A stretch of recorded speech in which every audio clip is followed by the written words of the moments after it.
Hey, what's up, everybody? Welcome back to my channel. My name is Tamisha, the Codepreneur. So, in today's video, I want to talk about, is the OTA profession a dying field? All right. Are we going to be phased out? Is OTs only going to be left and no room for coders? If you're wondering about this question, especially if you are either deciding to go into a OTA program, or let's say you are about to graduate from an OTA program and you're wondering, is there going to be a job for me? I suggest you stay tuned and watch the rest of this video. All right, let's go.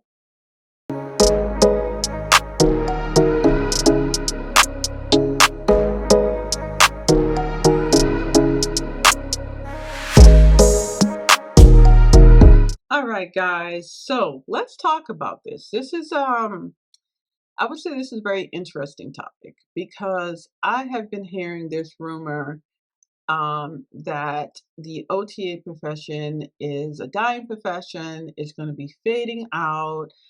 There's not going to be much need for us anymore because of the changes that happened in 2019 with PDPM and the way that the billing systems are set up in the skilled nursing facilities, and that, most of the jobs only want OTs. I feel like these are valid. All right. And the reason I say that is because we're always concerned about our professions. We spend time studying and learning, and we just want to make sure that we're making the right decision.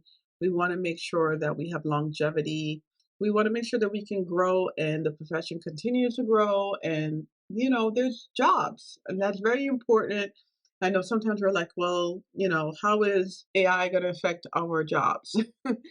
I don't think you have to worry about that when it comes to our profession, because our profession is very hands-on as a coder. So I'm going to actually provide you with stats instead of just giving you only my opinion.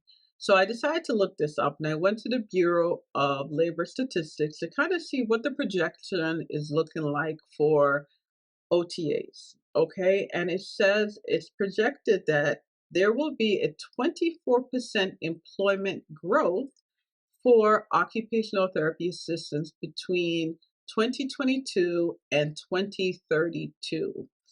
In that period, an estimated of 10,000 plus jobs should open up. Okay. Now here's the thing about that. If you live in a, let's say, a metropolitan, suburban slash city area, you are going to have more colleges that is most likely going to provide the programs for OTA students. Okay, so that means you're going to have more people graduating. So it can be a balancing act, meaning because there's more colleges offering the program, it means that it may be more people that you're competing with for a job, but the need for workers, or I should say OTAs, is also going to be high because you have more people, right? You have a higher population of people that need services. Okay. That's one thing. Now, if you are in more of a rural area and your college or the program you're going to is a distance, you have to really travel to get to it. The job market in more of the rural kind of area would be more of a challenge because you might not have the multiple opportunities for employment.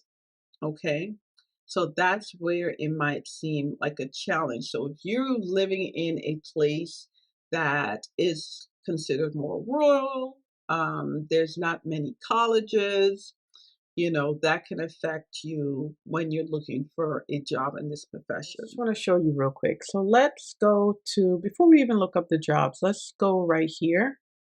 So this is the U.S. Bureau of Labor and Statistics. And I just wanted to pull up the outlook for occupational therapy.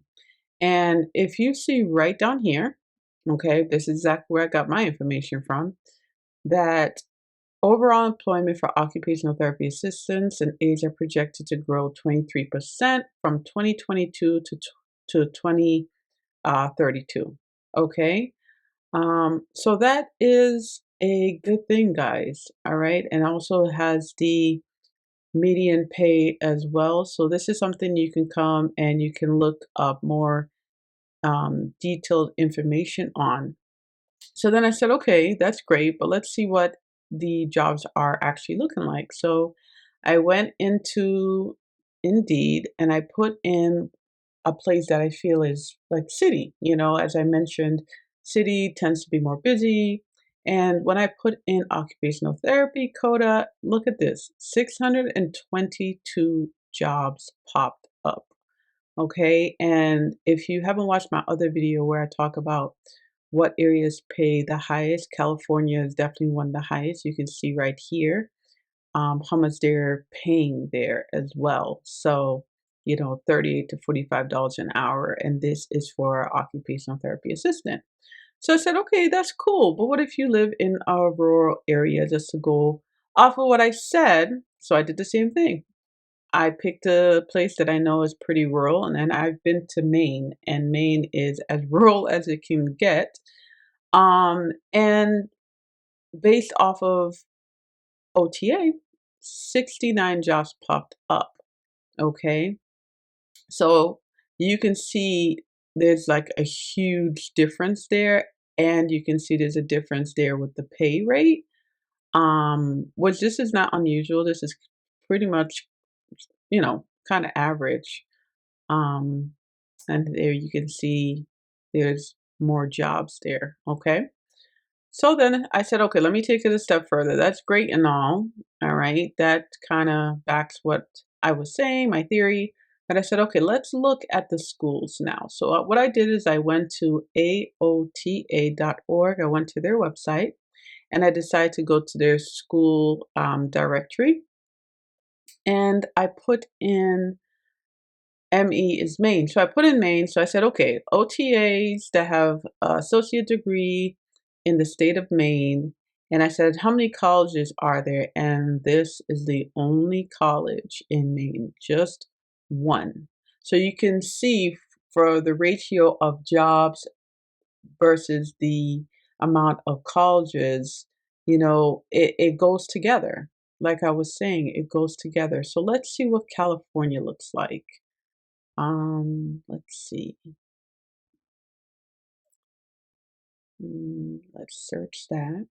Okay, let's see what California looks like. Wow, so you can see a huge difference there. What do we have? 3, 6, 9. What do we have? 10, 11 colleges just in California alone. Okay, for OTA. So I think that kind of answers our question right there, guys. Do I think that this is going to fade away? My answer to this is no. Why do I say this? There's two things I'm going to mention. The first thing I want to say is once you have colleges promoting an OTA program, right, you are going to have advocacy for the jobs. All right. So and everything works together. In order for the colleges to continue to make their money to push out graduates, their graduates need to be able to find work. All right. And where you have healthcare, you're going to have a need for occupational therapy. Physical therapy just can't do it all by themselves, right? So you're going to need occupational therapy. Now, the second part of that, in my opinion, is your settings. I think over the years, the settings where OTAs work may most likely shift. Okay. And it comes down to reimbursement. Um, I believe that in the school system, there might be a shifting where you might not see as many OTAs because the schools may, take OTs over the quotas because of the number of students to one OT. So they may not need um, quotas as much. So that might be a shift because of the IEP programs. If there's not a whole bunch of kids going on an IEP, you might not need multiple therapists in that location. So that might be a shift. In the skilled nursing facilities, I do feel like this usually is what kind of holds high for the OTAs. This is like our bread and butter where we really circulate. This is like where we really hang out in is the skilled nursing facilities. I do feel like we're going to continue to hang in there. I know there was a concern that, we're not going to get proper reimbursement, but that's not fully true because the thing is, a lot of what happens in skilled nursing facilities for the OTs is they're heavily required to do evaluations, discharges, you know what I mean? And then a lot of times the treatments is handed off to the OTAs, I should say the CODAs. So I do feel like we're going to maintain pertaining to skilled nursing facilities. And one other thing that I feel like we're going to really have a shift in is OTAs are going to start branching out and doing their own things. All right. I feel like more people that's coming into the profession is coming in with a mindset for creativity and also a mindset for entrepreneurship. I do believe that they're going to get into the field, learn the skills they need, but then they're going to start wanting to specialize, which is going to open up more private practices, which is going to open up more online business that is backed by OTAs. In my perspective, I have moved into more of e-learning, doing more mentorship and coaching for OTA students as well as those that want to start a business and they are a rehab professional. Um, and I think this is a good thing. I don't think it's something to really be worried about. I know right now the median salary hourly rate is about $30 an hour. If you feel like, you know what, eventually I need to push past that, there is some wiggle room, but there really gets to a point where there's a cap for OTAs and how much we can really make, unless if we really get creative and start specializing and get certifications and all these different things. And then you may need to take your experience a little higher and go back to school and get your master's, eventually get your doctorates and so forth, so forth. But is OTA a dying field? No, I don't think so. I don't think it's a dying field. I feel like wherever healthcare is required and you're going to need people to be hands on, you're going to have occupational therapy. Now, where we work and our settings may shift, but the field itself is not going anywhere. So I hope that this was reassuring. If you're liking my videos, definitely go ahead and like, share, and don't forget to subscribe. Until next time, guys, bye-bye.